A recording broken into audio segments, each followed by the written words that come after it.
ఇంకొకసారి రివిజన్ చేస్తా చూడండి. మరి షార్ట్ అండ్ షార్ట్ లో గుర్తుపెట్టుకోండి. ఒక్కసారి చూడండి.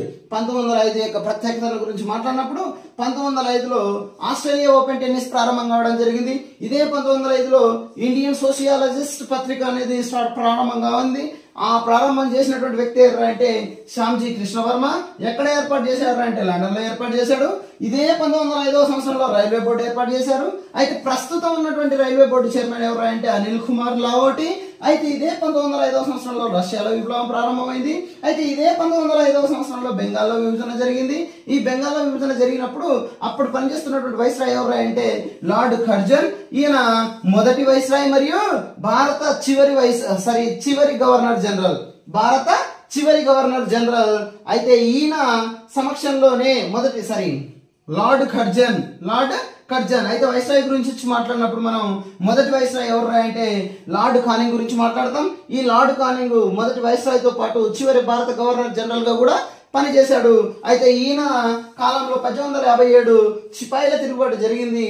అయితే ఈయన భారత గవర్నర్ జనరల్ గా ఏ చట్టం ప్రకారం ఎంపిక కావడం జరిగింది అంటే 1833 చట్టం ప్రకారం ఎంపిక కావడం జరిగింది.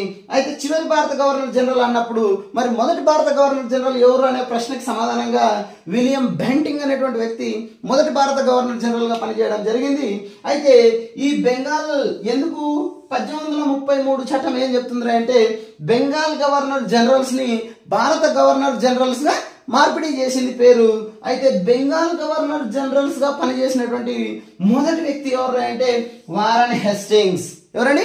Warren Hastings. అయితే ఈ బెంగాల్ గవర్నర్ జనరల్ గా పనిచేయడానికి సపోర్ట్ చేసినటువంటి చట్టం ఏదంటే 1773 చట్టం.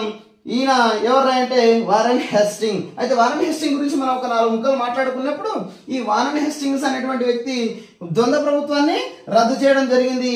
సివిల్ మరియు క్రిమినల్ కోర్టులని రాష్ట్ర మరియు జిల్లా స్థాయిలో ఏర్పాటు చేయడం జరిగింది. అదే జిల్లా యొక్క సూపర్వైజర్లని కలెక్టర్లుగా పేరు మార్చడం జరిగింది. ఇది 1905కి సంబంధించింది. ఇంకా ఇదే 1905వ సంవత్సరంలో వందే మాతరం ఉద్యమం స్టార్ట్ అయింది.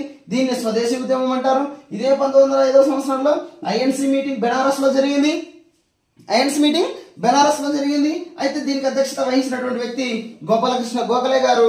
అయితే ఈ గోపాలకృష్ణ గోఖలే గారు 1905వ సంవత్సరంలోనే సర్వెంట్స్ ఆఫ్ ఇండియన్ సొసైటీని స్థాపించడం జరిగింది. ఈయన యొక్క గురువు ఎవరు అంటే మహాదేవ గోవింద రెడ్డి. అయితే గోపాలకృష్ణ గోఖలే గాంధీజీకి రాజకీయ గురువుగా కూడా